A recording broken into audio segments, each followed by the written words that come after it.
Holly Academy. I've worked, this is my 10th year at the Academy. I started as the Deputy Director or the Assistant, and this is my 8th year as the Director, so very pleased to be here this morning.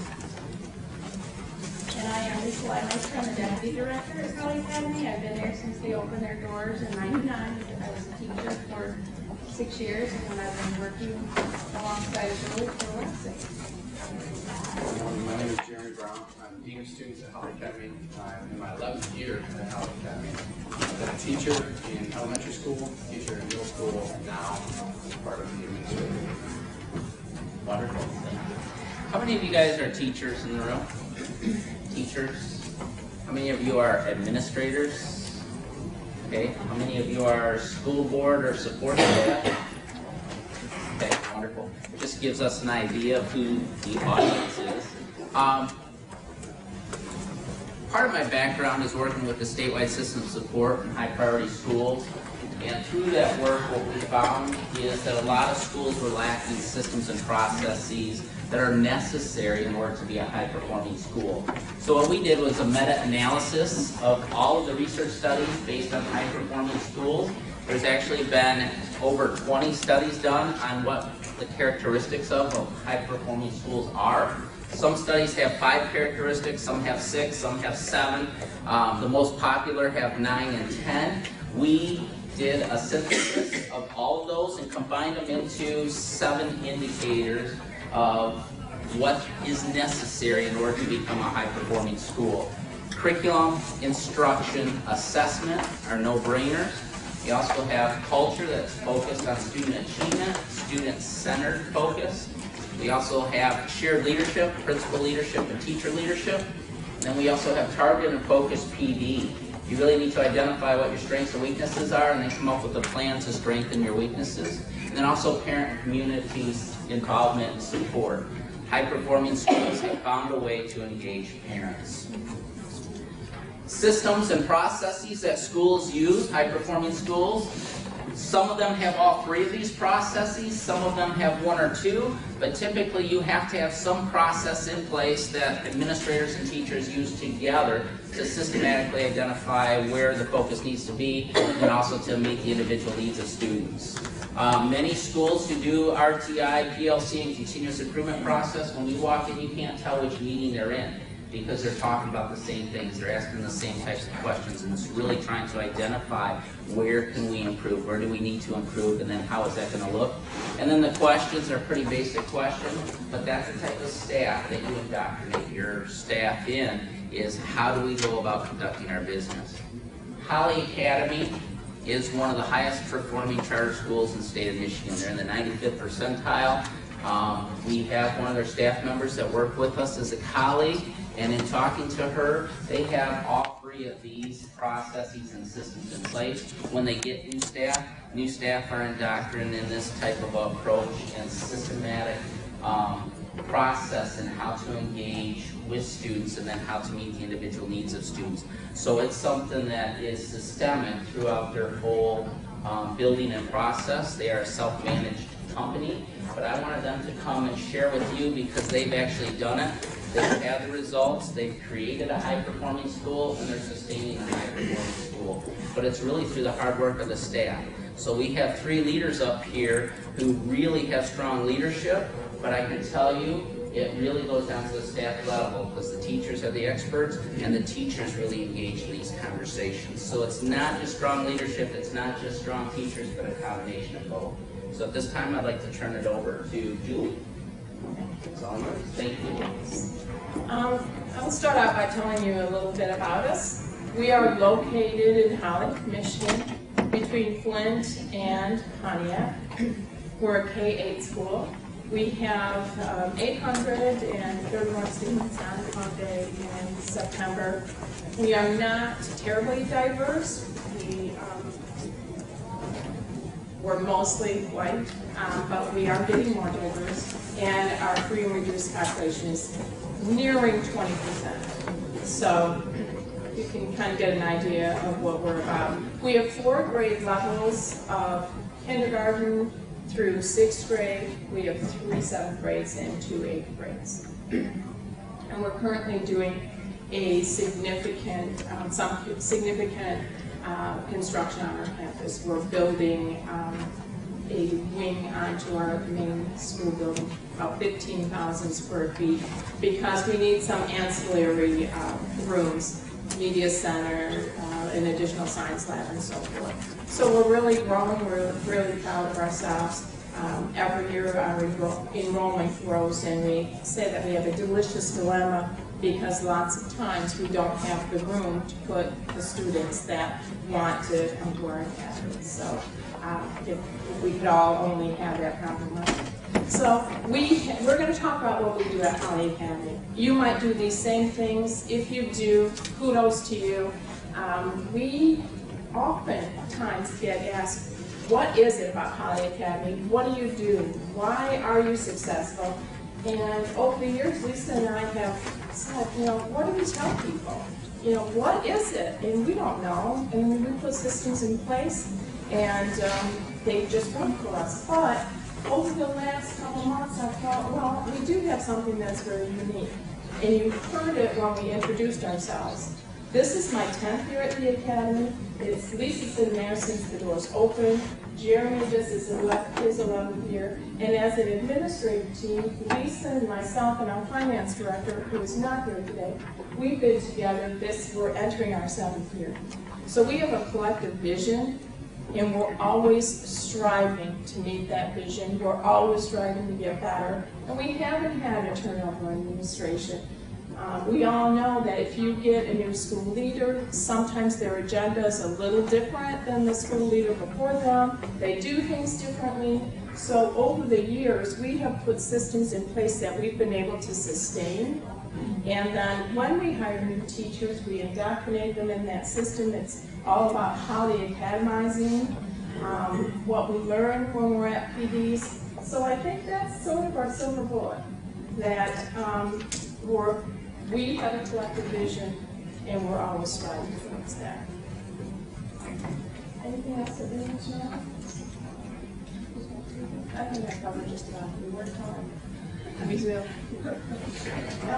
About 6 years ago, we really became ingrained in the PLC model, and we sent teachers to solution tree PDs. Raise your hand if you've been to a solution tree PD.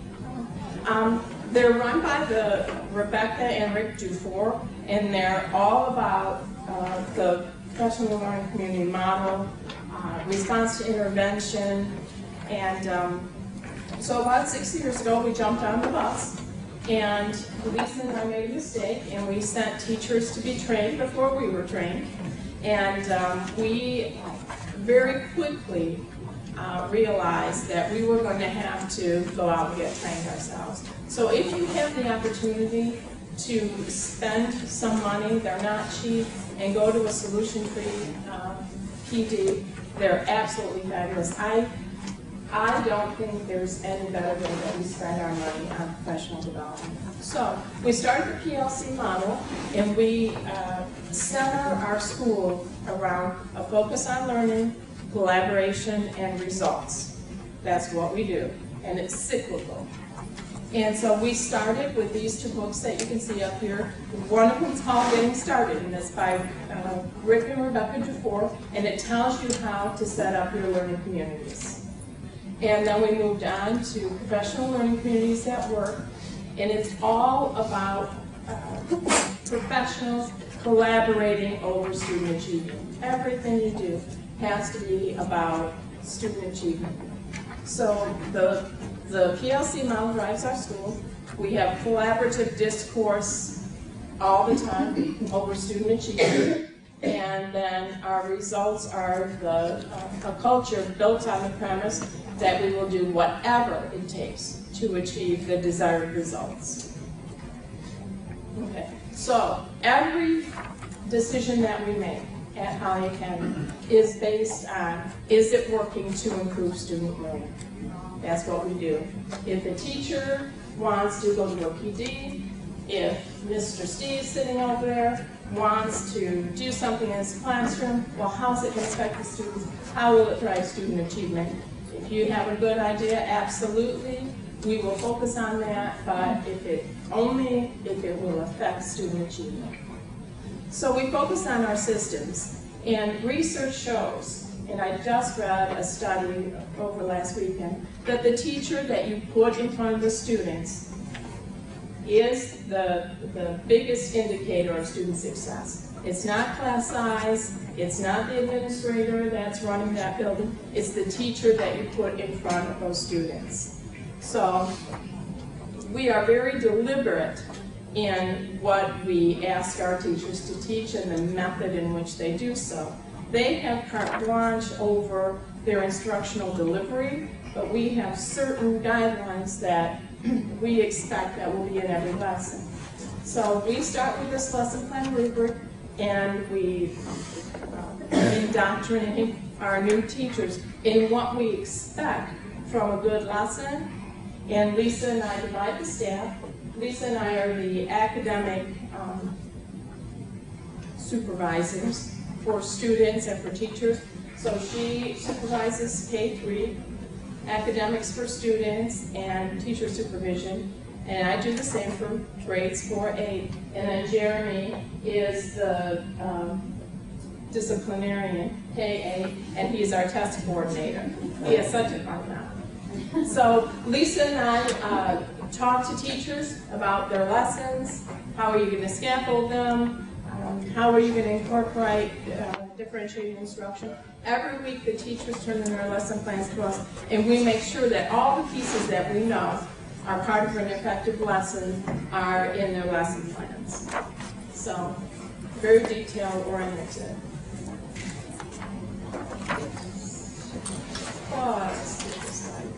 Let me go forward just a little bit. Okay. We also have in our elementary a standards-based report card, and in our middle school it's more traditional. So Lisa and I divide those report cards. She reads and signs every single student's report card in K-3.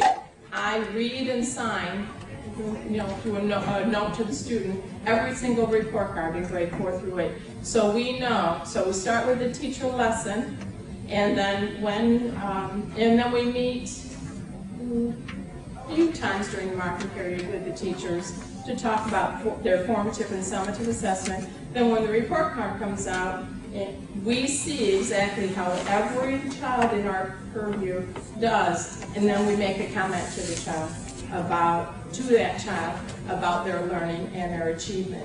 So I would say, and it's hard to believe that Lisa and I could almost tell you, if you were in our school and pointed to a student, we could tell you how that student is doing academically, because we put such a focus on student achievement.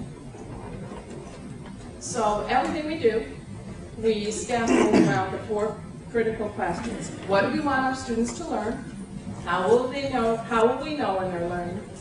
How will we respond when they don't learn? And how will we respond when they get it? So as far as what do we want our students to learn, you have to start with a viable curriculum, and that's your Tier 2 instruction. It's exactly what I talked about a few minutes ago, letting the teachers know exactly what is important. Are you differentiating your instruction? Are you meeting the needs of the students in your classroom? How about your formative assessments? How do you know when it's time to give an assessment? Just because it's the end of the unit? Just because you said it was going to be a 3-week unit and now it's the last day of that 3 weeks? Well, talk to us about your formative assessment. If you can indicate to me that those students are ready, by all means give them that assessment. But if they need some more time to learn, you better be giving them that time.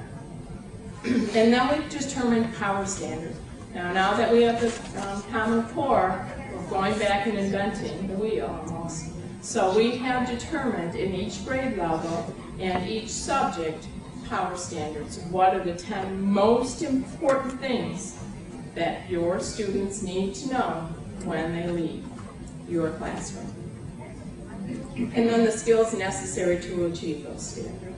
So we have teachers in various levels of learning, the UBD, lesson planning method, backwards design. But for the teachers who do not use it fully, our expectation is they start with the end in mind. Start with those essential questions, those enduring understandings. What do you want your students to know when they're finished with the Civil War? What do you want them to know, when they're finished learning about Reconstruction? And the teachers have to talk to us about that. And then how will we know if they're learning? Again, formative assessment, so necessary. Jeremy was the king of formative assessment when he was in the science classroom. He would teach a lesson, obviously, the day before. The kids would come in, he would have index cards.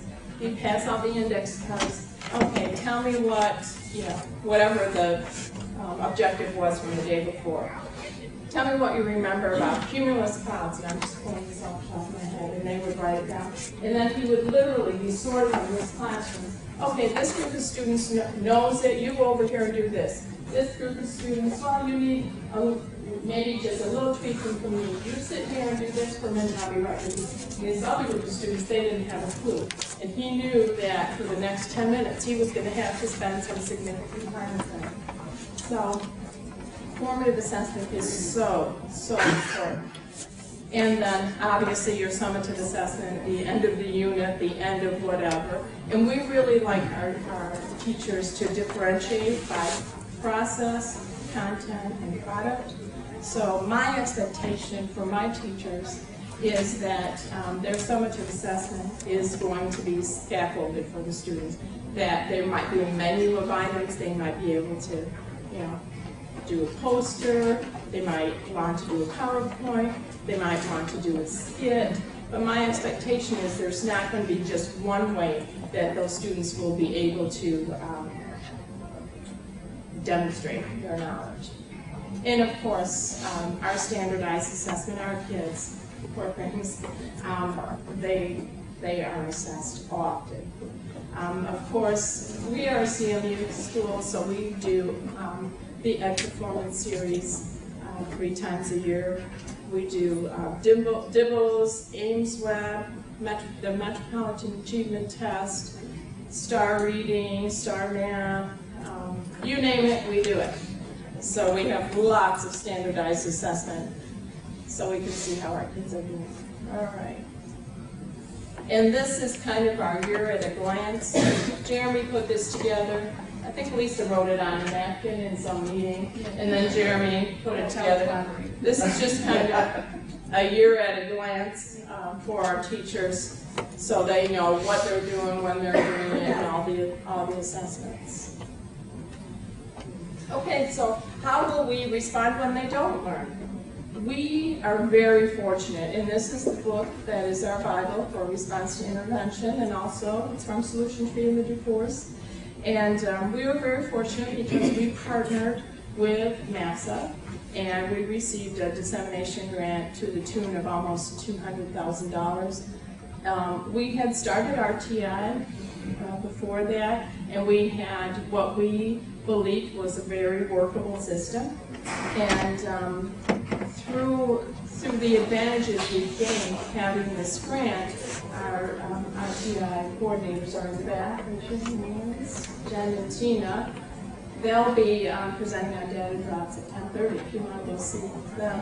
But through our grant, we've had lots of training, lots of opportunities to learn more about RTI, and we also are disseminating to a school on the west side of the state, Countryside, and their administrator sitting right here, Lynn. And we've been very fortunate to work with them because they have a little different demographic. They are more diverse than we are, so we wanted to know, would our RTI program work in another school? And it seems to be working very well. So we have timely, directed, and systematic interventions. So as soon as we identify a student as being behind, they get intervention services at Tier 2. And our Tier 2 is a push-in model, and they might receive those services 3 to 5 times a week, depending on their need. And then we have, if we can't remediate the problem, then they move to tier 3 where they have almost no more than 1 on 3 services to try to reduce whatever deficit it is they have. And then we have very involved data drop meetings where we look at individual progress of every child, where the whole team sits in a room and we talk about a whole grade level of students. And like I said, Jen and Tina will be presenting on data drops at 10:30. And then how will we respond when they do learn? Sometimes this is the hardest thing. If the students are high achievers, we know what to do with the low students, or we think we do, or we at least try to remediate. And we are still, I have to say, struggling with what to do with those high students. It's very difficult to hire staff, to do enrichment activities with them. So we have really hit differentiated instruction hard. And it's really difficult for teachers, veteran or new, to really become skilled at differentiating. When I was in the classroom, I've been out of the classroom for 10 years, I just didn't have to do it because, A, I didn't know how to do it, and basically, I didn't even know what it was. Our teachers these days really, really have a difficult time in the classroom because there are so many needs that you have to meet. Did you have a question? Could you go into more detail about differentiated instruction? Yeah. Jeremy's a guru in different. You're just a jack of all trades. Yes, he's awesome. Jack of all, master of few. There you go. As far as differentiated instruction is concerned, it's based on the theory of Rankin and the solution tree people. If you haven't attended a solution tree, by no means is this an advertisement, but literally, they are the people who wrote books. So ultimately, you want to go to them. But differentiated instruction gives us an opportunity to identify the strengths of the learners, the weaknesses of the learners, and it's founded in the principle of, I want to know individually how Billy's brain functions. And if I can tap into how Billy's brain functions and be able to teach him and play to his strengths, I can tie my contact into them. So we worked really hard, myself and Mr. Steve, stand up, Mr. Steve. Yes, please stand up. We worked really hard with our staff in providing professional development to help our teachers become comfortable with that lesson planning approach and that instructional approach. And basically, you saw the lesson plan template that's up there. A lot of the checks and balances that are on that rubric are founded in differentiated instruction principles. Whatever it is you want your staff to be doing inside of those lesson plans or administering in their instructional practices, you got to embed that in your lesson plan rubric and your evaluation system. Did that help you a little bit? Yes. This is going to talk about collaboration. It's funny, I've been sitting here listening to Julie, and then I was thinking about our presentation and our roles. It really does fit who we are. Julie gives us our vision. She's a great visionary, and she'll tell us, this is where I want to take our school. This is what I'd like to see. And then we always get busy doing it. And so I'm all about collaboration. As part of my responsibility is I oversee all the professional development at the school, and I am huge on professional development. And like Jeremy said, we're not trying to sell Solution Tree to you, but I am telling you that Solution Tree Conference has changed our school. We worship the new floors pretty much. So yeah, they had an author speak conference, and we went to a conference right before that, and we were just so enamored by what they do because it's changed our school that we ended up getting a limitless number, I guess you'd say, of tickets to their author speak because they could see how sold. That's awesome when they say, bring your whole staff for free. The cost of each registration is $700. So obviously we could send everybody, or everybody, because it's early PD budget. So anyway, I want to talk about collaboration a little bit. The time of the lone wolf is over. Gather yourselves. We are the ones we have been waiting for. We so believe in this, that we are the ones that are going to get the job done. It's not somebody outside of our school. It's not more money that's going to do it. As charter schools, We do not get as much money as a traditional public school. You know what? It is what it is. We just got to get the job done. So one of the things that we do is we really subscribe to, is it Jen Collins? Good to Great? How many of you read Good to Great? You guys need to get some books, I'm telling you. Solution Tree Collins, we live by these books. This is who we are. He talks about getting the right people on the bus. You can have a great staff. And like Julie said, we really focus on when we interview these staff. We ask them those crucial questions and we're upfront and honest with them. You know what, you come to Holly Academy, you're going to work more than 8 hours a day. Are you ready for that? And then we drill them on that because it is. That's what we do. So Collins talks about getting the right people on the bus. Well, it's not just getting them on the bus. It's getting them in the right seat. And I had a team of teachers that they're all great teachers on their own little island. But for some reason, they just could not collaborate. And the parents pick up on this. So I worked with it for a few years, several years as a matter of fact. And this year I decided, you know what, I'm going to make a change. This one teacher had been in this classroom since I think we opened Holly Academy 12 years ago. You know how hard that is to change a teacher that's done something. But I moved her. I got tough, I got brave, I had some courage, and I moved her out, and I put her in a position where she could work somewhat on her own a little more. And then she didn't have to interact with parents as much. I moved another teacher in there. Oh my gosh, it is so wonderful to have that team working together. It makes me be able to rest at night because you know how it is. Many of your administrators, you have a team that's not working together, and it's just work. I don't know if Jane forget something. We have a lot of Julieisms, I guess you call them. Julie's great at making little phrases. We Holly Academize everything. We have Phillyisms, and one of the things she says is Holly Academy is successful due to a perfect storm of administrators, teachers, and support staff. We do have this perfect storm. We have everything, and this is another one of Julie's tick, tick, tick. We like to make fun of her, but we love her to death. So, but it is. We work together as a team, and it's very important. One is collaboration. Collaboration, there's some key words in this phrase. I'm not going to read it to you. It's system. We have systems for just about everything in our school.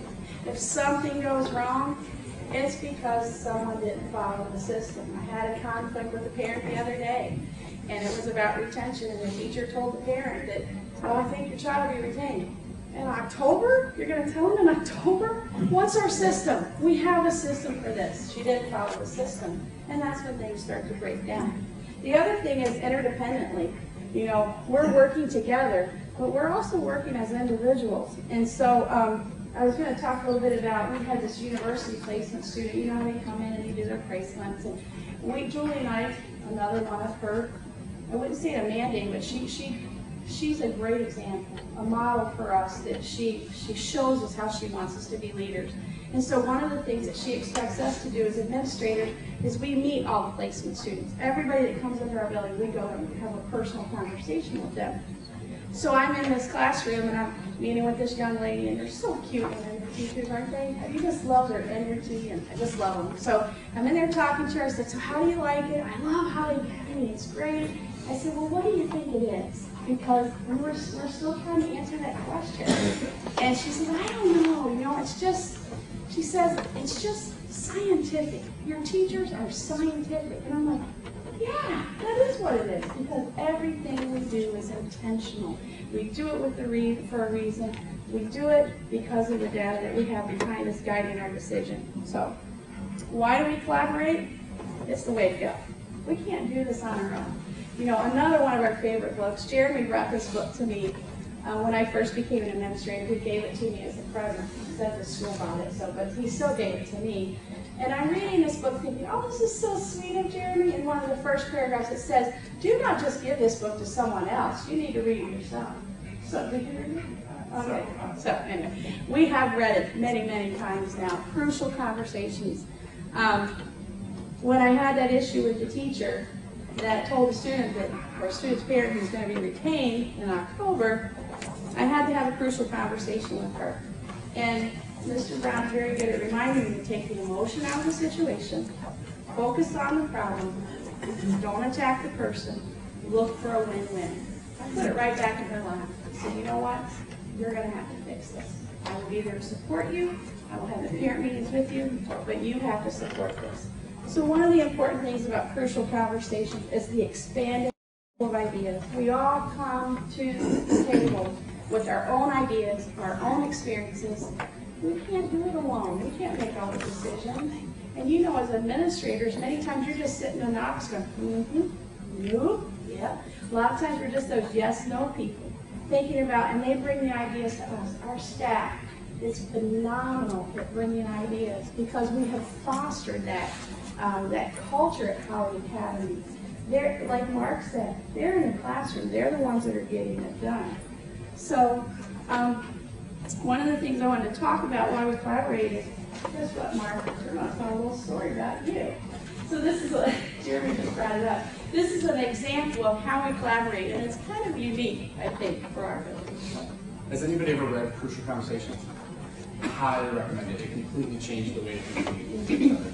Because oftentimes you get that, you can feel your heart starting to quicken, and you know you're talking about something that's passionate and that you care about very deeply, and you know that other people sitting in that conversation have opinions that are contrary to yours. And you can feel it starting to happen. Well, Crucial Conversations really gives you that focus on, this is what the issue is. I'm not focusing on another person, I'm focusing on what the issue is. I can share my information, support, ideas, and know that it's going to be respected and we're not going to end up in an emotional debate.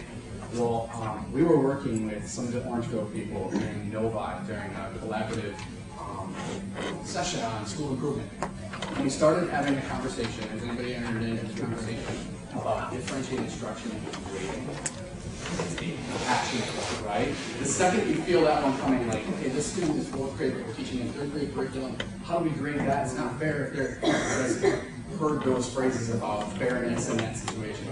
And it started to happen where we were having a collaborative discourse, passionate collaborative discourse, and there was another team working in the room. That team got really quiet. And we just kind of Remember this, Mark? Oh my goodness, like, what's going on over there? Like, these people are insane. And we were just passionately talking about the situation, not offending anybody, not attacking anybody's ideas personally, but making it clear that we had differing opinions. Mark enters into the conversation, and he stood, he was a bystander, it was hysterical. He's kind of by the table, and he's listening, and then he steps in and he says, I don't mean to offend anybody, but this is where I stand. And he told us, and we were like, okay. And then we gave him our opinion. And Mark, bless his heart, he must have said probably 6, 7 times, I really don't mean to offend you guys. And we just had to say to him, you know, it's all good, man. You're not going to offend us. This is how we communicate. So it's all kind of founded in that idea of crucial conversations. We're focusing on the issue. We're not focusing on the person. Our egos are not so big as we can't just put them away and say, let's talk about whatever the issue is. That's kind of a comical story about some of the collaborative conversations that we've had. Crucial conversations. And they get heated. And so as an administrator, when you start throwing out a phrase there, this is what I think is one of the coolest things about being an administrator. It starts coming back for you. And then you get excited.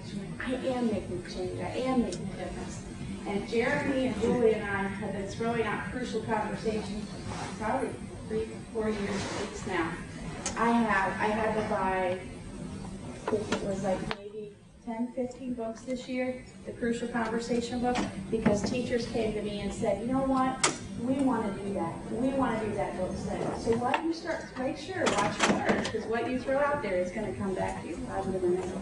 So let me talk a little bit about our committees, our common planning time, and the fun factor. You have to have fun. We have a lot of fun together, don't we, boys and girls? So, especially when we go away from home. So, but our committees, you know, everything we do is based in committees. We also have common plan time, and then the fun factor, and I'll talk about that in a little bit. Collaboration and focus, it's everything we do. Everything.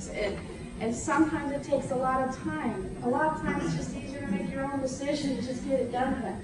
But like we talked about crucial conversations, shared pool of knowledge is important.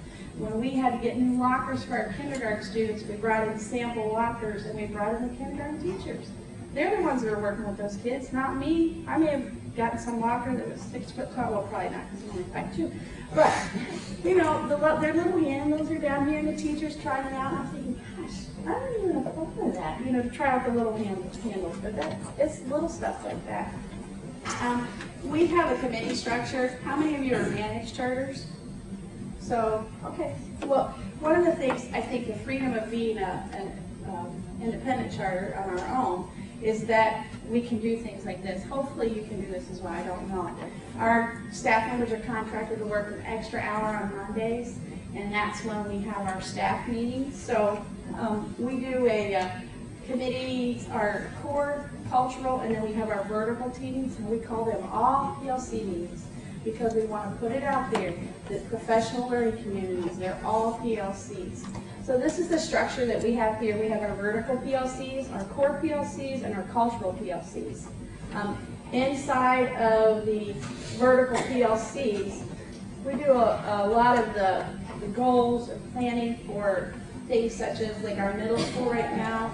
You want to tell them about the survey that they did, the bullying survey that we sent it out? Yeah. Through the middle school community, actually, you know what? At this point, I'm going to defer to Mr. Jeremiah Steve, who's our PLC leader for middle school. Oh, that's right. He can probably give us some information that I might forget. Well, what we did this year, I am the middle school PLC chair. What we did this year is we tried to take on our school improvement plan. We wanted to have PLC related goals for those, something to drive student achievement, something we can do to impact that. So we wanted to take a look at bullying in our middle school and the ideas of bullying, and we tried to figure out, it had to be measurable. So we started with, well, let's give surveys to the students. Let's do it in a format. We came up with, it was SurveyMonkey. We came up with a version where they could take it on a computer. It was all, unanimous, or anonymous, sorry. And they took those, and what we're doing now is taking the information, and we're going to build a program around it. And my vision for it is that we will create our own, sort of anti-bullying, but it's going to take on, we want to do something that empowers all of the students. And what I think about is what I brought to those meetings was, I was that student when I was in high school where I didn't pick on somebody, but I stood right there and didn't do anything. So we want to kind of empower all those students to just stand up for each other, put a system in place to kind of help that, because we believe that also definitely on certain days, certain hours, impacts student achievement. If a student can't think about what they're about to do because they're worried about somebody bullying them, where we have the mean girl stuff like in middle school, and that comes and goes like big waves with different classes at different levels. But yeah, we're looking into bullying and basically creating a program, information, something. The job description was devoid of the responsibilities of creating the master schedule. It was one of those things that, that was in the fine print. So We keep it in our pocket. Yeah. Julie and I have a copy of it. It's ever growing. Yeah, we change it. But the beast is an Excel spreadsheet. I'm a bit of an Excel junkie myself. But we basically create all of the grade levels, and we can monitor each of the grade levels and all of their specials and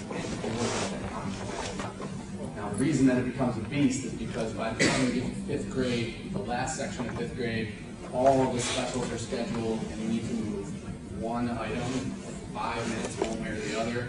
It just ripples like a puzzle all the way through. So, but the beast is actually, it has created a lot of very crucial conversations about what are our priorities. We're having a lot of collaborative discourse with our RTI department saying, what drives our schedule?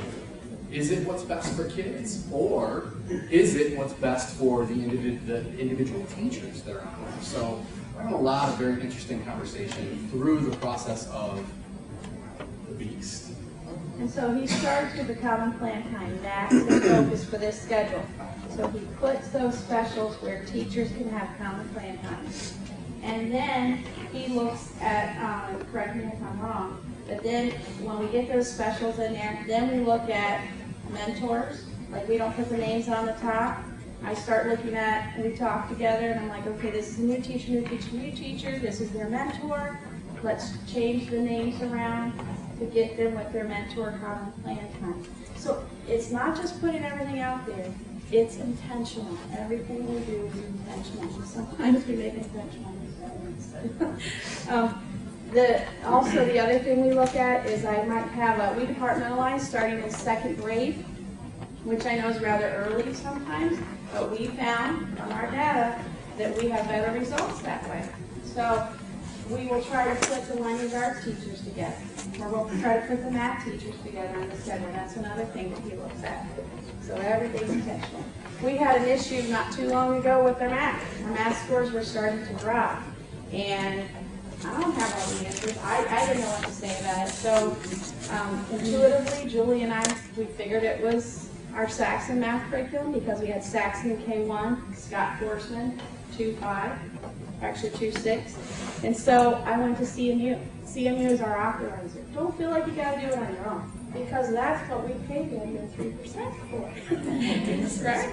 And they're very helpful. And actually, Tina, our literacy coach, I learned that from her. She used to be in my position before she went home or stayed home part-time with her babies. Now she's our literacy coach. But she was always calling CMU. So that's something I learned from her. I called CMU. They said, sure, come on out. We'll help you out. I brought my data to them. Here's my nice little folder. And Bob Thieker was there. He said, you know what? This was his thing. He's like an analyst guru. He just looks at those numbers, something that I wasn't trained to do. And he said, this is where your issue is. It's your Saxon acronyms. Yeah, I knew it all along. I'm pretty smart. But I didn't do anything about it. So I went back to my team. And I'm thinking, oh, I'm going to have a fight with these teachers. They love Saxon. And these my K teachers are strong. I'll tell you what, they will scare you. And they've all been teaching for many, many years. And I'm ready for a fight. I'm going in with my dad. I'm ready to have this crucial conversation. And I said, okay, here's what I want you to look at. This is what's going on. We have a 2-year gap from the time that they leave. At that time it was K2, Saxon. From the time they leave 2nd grade to 4th grade, it takes them 2 years to catch back up. You know what they say? Okay, sounds good. I'm like, what? But if you show them the data speaks. It's not coming from Lisa. It's coming from the data. So that was one of those times where collaboration really happened. And now you get to talk to Mr. Brown about his life. As was mentioned, on the Dean of Students, I have the privilege of overseeing behavior and discipline for 831 students. I also have the privilege of being the assessment guy, the data guy. So it makes sense for me to be able to speak about the results. We talk about all the standardized assessments that we administer. What are we gathering from that information? What's it telling us about our instructional practices? What's it telling us about how our students are performing? What's it telling us about individual students, talking about differentiated instructions? We need to be able to analyze that. At Holly Academy, the Skill Leading Designers have created a culture that is founded in data. We need to be looking at our data and analyzing our data, and we need to have as many stakeholders involved in that analysis as possible. It should not be an administrative glance at the data and say, okay, this is what the issue is. It should be, if we're having a Saxon conversation, we have the math teachers in there. We're looking at that data. We're having those crucial conversations. So we like to make sure that everybody that's invested in the decisions that are being made, they have an opportunity to look at the data and they have some conversations about it. We work with Orange Grove. Are there any Orange Grove customers in here? Okay, Orange Grove is a platform on which you can put your data. So we just finished our MEP window. In 4 months, 5 months, 6 months, when we get our MEP results back, we'll get the data file from the state of Michigan. Orange Grove has created a series of filters that they will put all of that MEP data through. And we can basically drill down into our data to a very student-specific level and determine performance levels for our students. So Orange Grove is basically our platform on which we can place our data and then filter it and drill down. The process that Orange Grove uses for school improvement or analysis of data is a very, very scientific process. Being a former science teacher, it makes sense to have the scientific approach, because that scientific approach very much removes the emotion. Everybody loves whatever their curriculum is. You know, if it's Saxon, love it. I'm married to it. You know, this is my curriculum and I've been teaching it forever. So it becomes an emotional situation. If you remove that emotion and you make it scientific, it makes it a little bit easier to have the conversations that are necessary. But the analysis that Orange Grove has put in place is 4 steps. It's gathering the data, studying the data, planning how we're going to intervene based on that data, and then actual intervention. And what you have to understand is that this process of results analysis is cyclical. We don't stop at the 4th step and say, oh, check that box, we're good to go, time to move on. We go back and we analyze it again and say, okay, we intervened, let's go back and see if that intervention was everything it was promised to be based on the research. Gathering is where we pull together all of our data. So we might have some of our intervention department that's looking for performance series data. We gather all that data. We have the platform of Orange Grove to put that in, but basically we sit down and we have the conversation. What are we looking at? We're looking at reading scores. What can we find that's going to, that we have in our current assessments that is going to give us data? So Mrs. Potter and I, Mrs. Craven and I, we have conversations about where do we want this data to come from? We've got these assessments. Let's make sure that these assessments are truly measuring what we want them to measure, and then let's gather it together so that we can begin to triangulate our data. We like to have 3 data points on how they gather.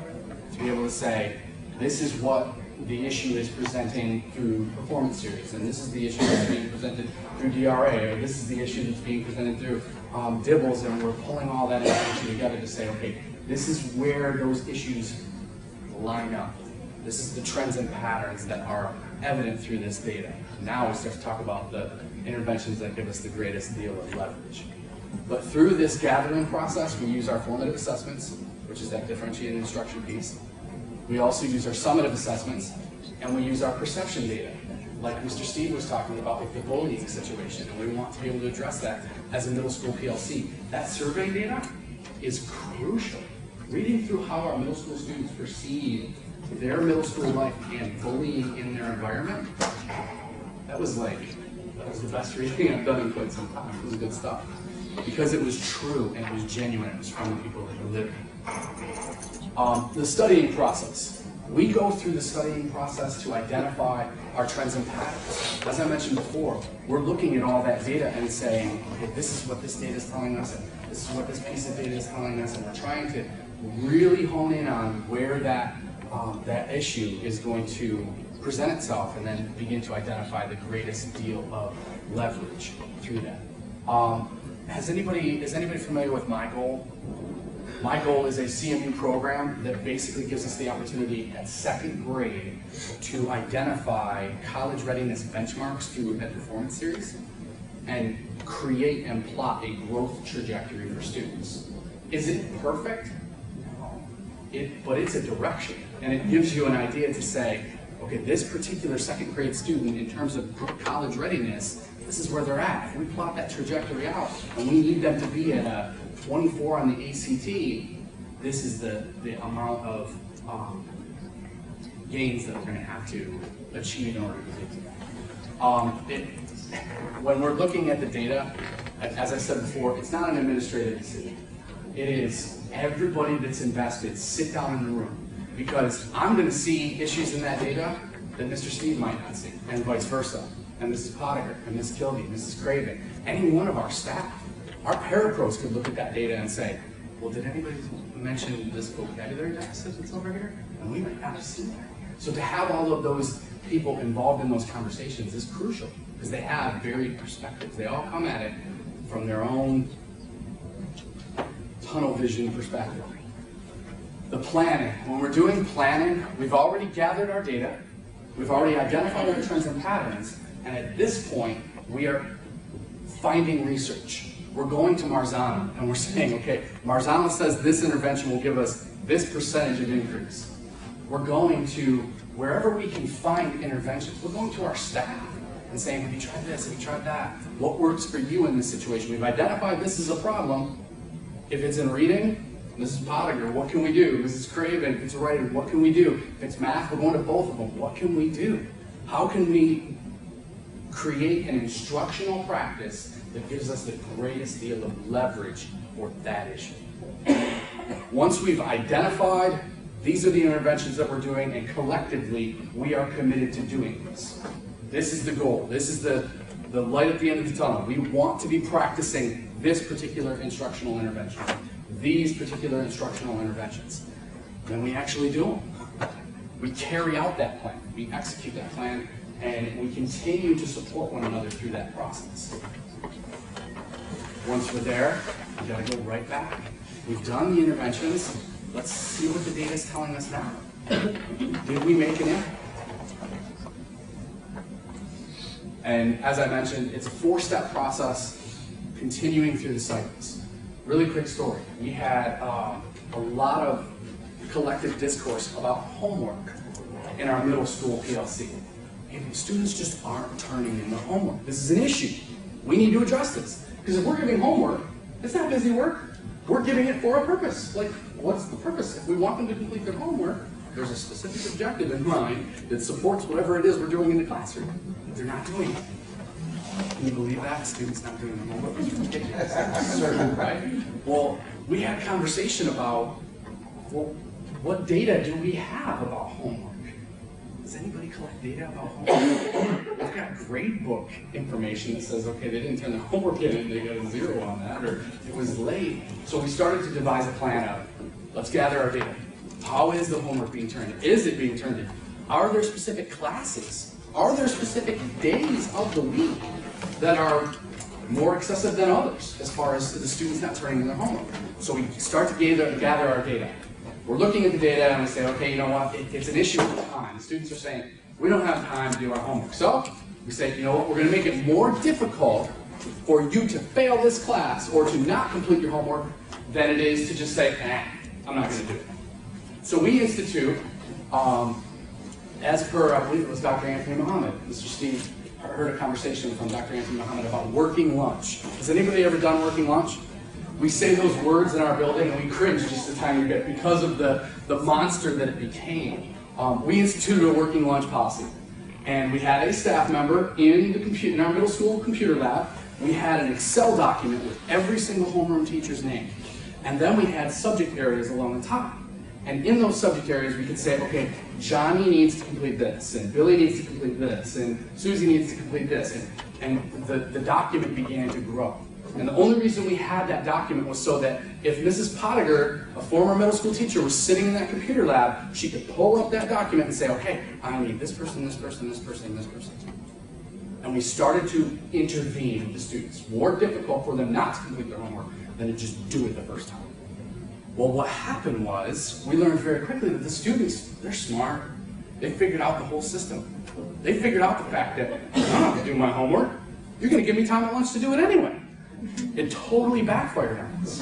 Through the process of this, so we're continually evolving, like, okay, well, what's the research say about this particular intervention, trying to figure out and trying to be scientific about it. And as we continued through our process and we were intervening with our students, it was a year-long scientific experiment, basically, on how do we intervene with these students and make sure that they're doing their homework. We gave it for a reason, right? So as a staff, we started to look at the data. And as I said, Excel junkie. I created a spreadsheet that had 13 different worksheets inside of that, and every single one of them had thousands of pieces of data. And we started to create graphs and charts, and we're like, this is really cool, this is growing, we've got all this data, look at what this is doing for us. Meanwhile, the students are figuring out, I don't have to do my homework, I'm going to do it at working lunch. So our numbers, our participation numbers went from 5 kids in the beginning to 35 kids by the end of the year, and it became a study hall classroom.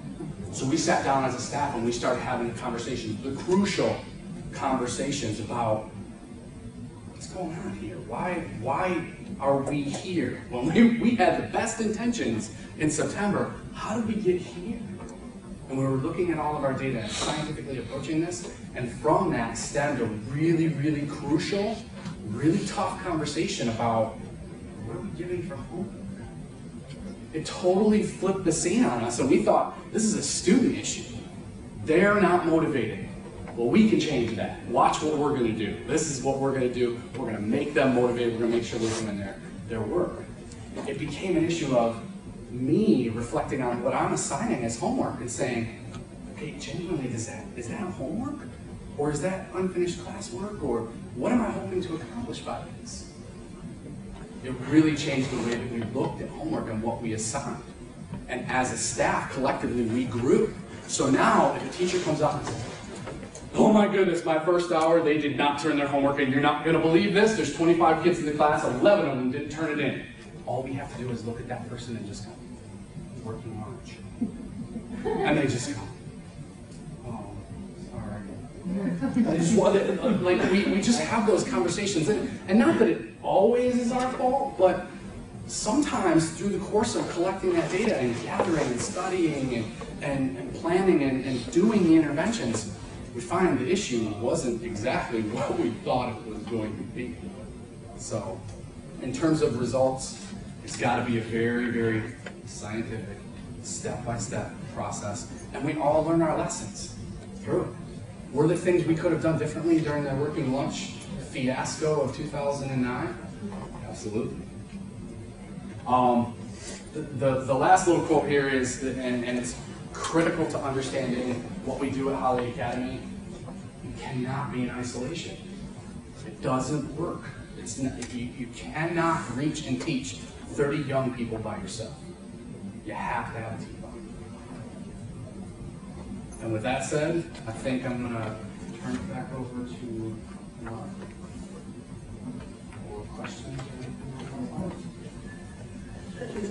Sure, any questions? Did your staff define what homework was? Mr. Steve, fire away.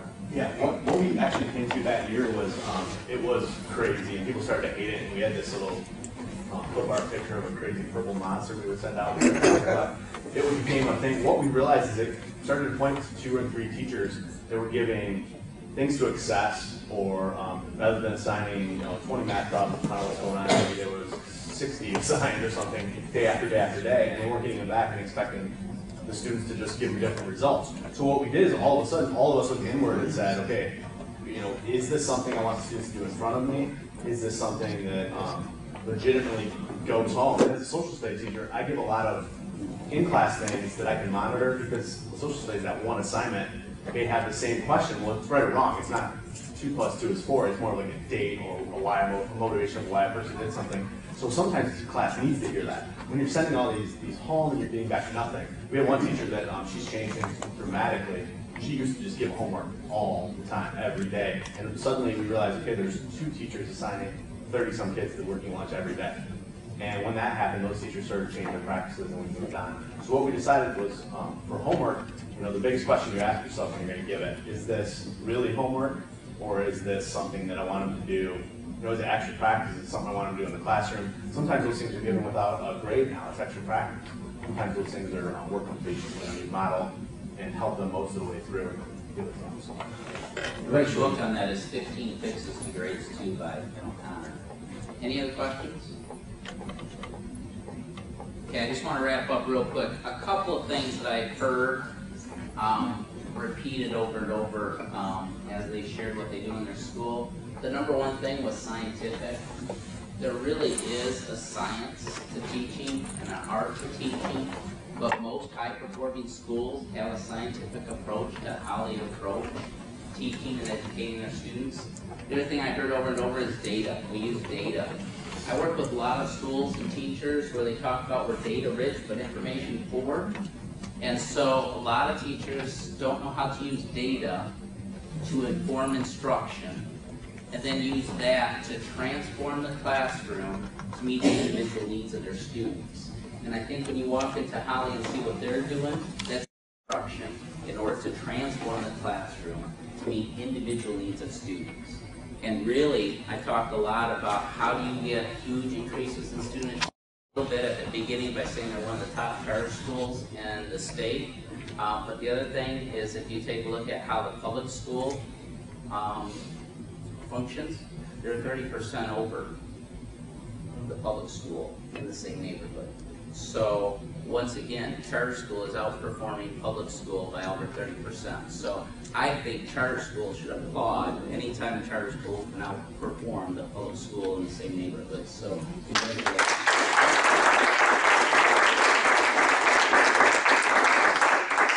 There is a PowerPoint handout handouts on high-performing schools, handouts on RTI process, as well as handouts on interventions that are research-based and evidence-based.